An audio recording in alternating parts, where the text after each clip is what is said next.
বরাবর মাকে দেখেছি মাছের মুড়ো বা পেটি কখনো পাতে নেবে না, সব সময় লেজার মাছটুকু মায়ের জন্য তোলা থাকে। বড় হওয়ার পর একদিন জিজ্ঞাসা করেছিলাম, আচ্ছা মা, তুমি সব সময় লেজার মাছটা খাও কেন?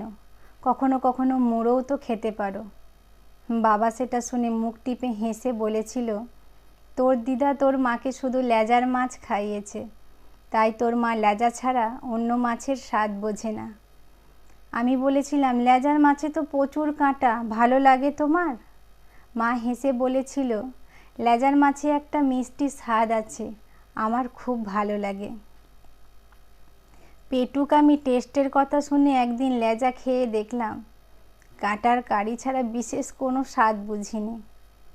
এরপর মামা বাড়ি গিয়ে খেতে বসে লক্ষ্য করলাম, দিদার পাতে ছোট্ট একটা লেজার আর মায়ের পাতে একটা কিং সাইজের পেটি। এর আগেও মামা বাড়িতে গেছি, খেয়েছি, কিন্তু এত ডিটেলে লক্ষ্য করিনি।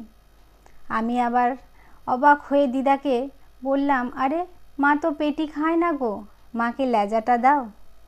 দিদা হেসে বলল, আমি তো তোর মায়ের মা, আমি জানবো না তোর মা কি খায় আর কি খায় না?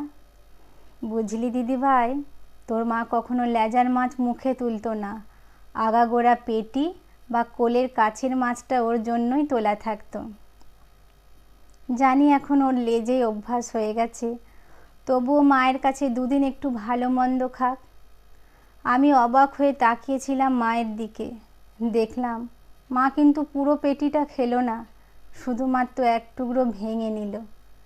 পরে মাকে অনেক চেষ্টা করেছি মুড়ো বা পেটি খাওয়াতে, কিন্তু নিজের মানুষটার ওপর নাকি সংসারের ওপর প্রবল অভিমানে জানি না, মা ওই এক টুকরো লেজা নিয়েই সন্তুষ্ট থাকতো।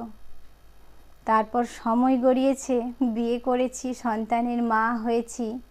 হঠাৎ একদিন খেয়াল হলো কিভাবে আমিও যেন সবাইকে খেতে দেওয়ার পর মাছের লেজাটা নিতেই অভ্যাস হয়ে গেছি।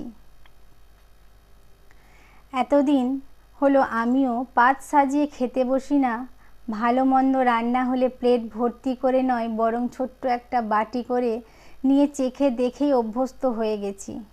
না, জোর করে নয়, বাধ্য হয়েও নয়, সবাইকে দেওয়ার পর শেষে যেটুকু থাকে সেইটুকু নেওয়াটাই কবে যেন নিয়ম হয়ে গেছে।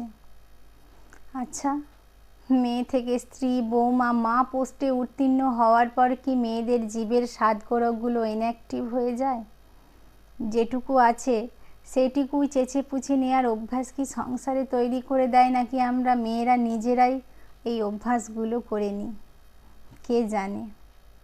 কলমে পার্বতী মোদক।